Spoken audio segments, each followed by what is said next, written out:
So we obviously talked to you back around the noon hour. Anything changed since then?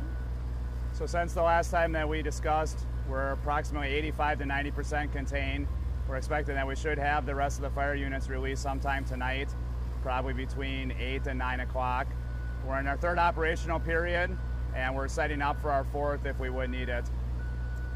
We heard that there's another fire going on near the Belgium area. How is that impacting, if at all, what you're doing here? So there is a structure fire that is in a non-hydrant area in Belgium as well. So they removed tenders, the tankers that are carrying the water from our fire, and sent them up to Belgium.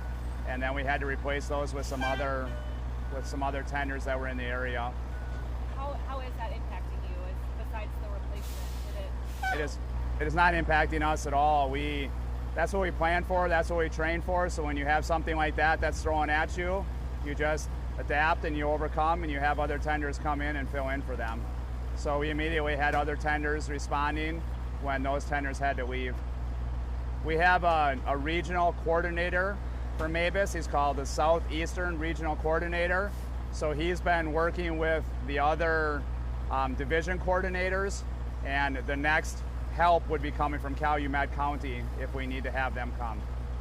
Have there been any curveballs or anything that's happened in the last 3 hours that you have experienced out here? No, the call was going just as we had expected. We're splitting apart the mulch, isolating the hot spots. We're very narrowed down to, like I said, 85 to 90% contained.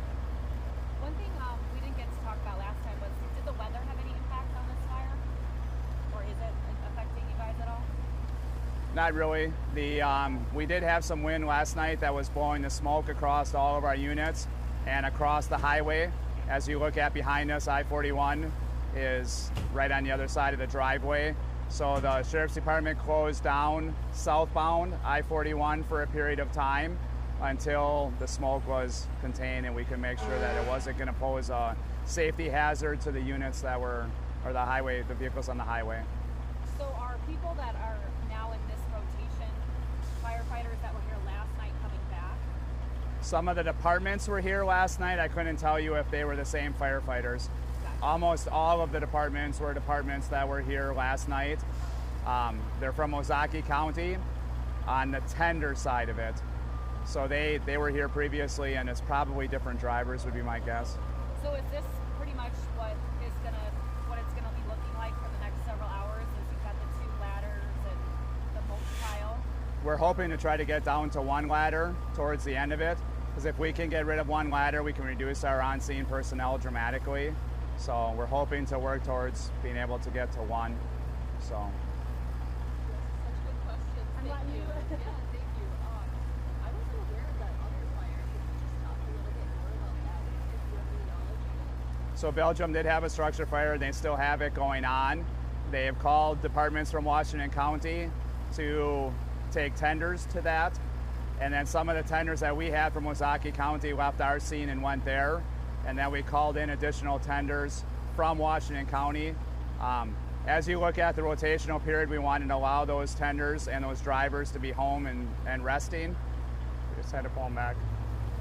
So you talked a bit about, you're splitting up the teams, a lot of people coming in are volunteers and some are on call. Can you just talk about what it's like seeing the coordination between multiple fire departments to tackle, 2 major fires less than 24 hours apart from each other?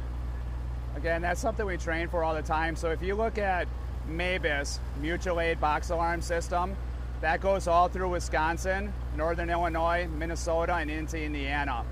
We split up our resources, so we take less resources from each department so that if we have an additional call, like what happened today, we're not stripping all the resources from one department.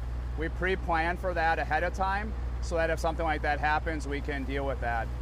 When you look at it, there's a rule. We can't take more than 20% of a department's resources. So we could not take more than 20% of our neighbors' resources so that they can fight a fire if they have to do that. And that goes all through Wisconsin, Illinois, Indiana, Minnesota, parts of Minnesota to do that. As part of that, you'll see fire departments traveling further. Like I said, Calumet may come down to this. We need to go that far to get the resources to be able to come down, so they'll be traveling a long way. No different than when the Racine riots were going on. We were on deck ready to go down to the Racine riots and canceled right before we left. We've traveled over an hour for calls in the past, and that's just something that we do. You might have spoke too soon. It looks like the Jackson ladder is coming down now. Is that, will it go back up? Or? I think they might be repositioning that. They, as we work across the pile, we need to be able to get to where it is effective and reach, because we don't want to waste any water. Gotcha. So. Okay. That was just happening as you were talking. Anything else you want to say just since we last spoke? Again, thank you to the community for their support. So much food and drinks that we can't even use it all, so it's great. Do you guys need anything out here while you're here? People are watching this at 4 and 5. And As far as on the scene, we're doing okay. We have enough food, we have enough drinks and resources. Remember that as we finish, this is going to smoke for at least a few weeks afterwards. That'll be normal for that to happen. You don't have to call that in for it. We'll be monitoring it. If we have to come back, we'll address that. So. Thank you very Yep. much. Thank you. And you said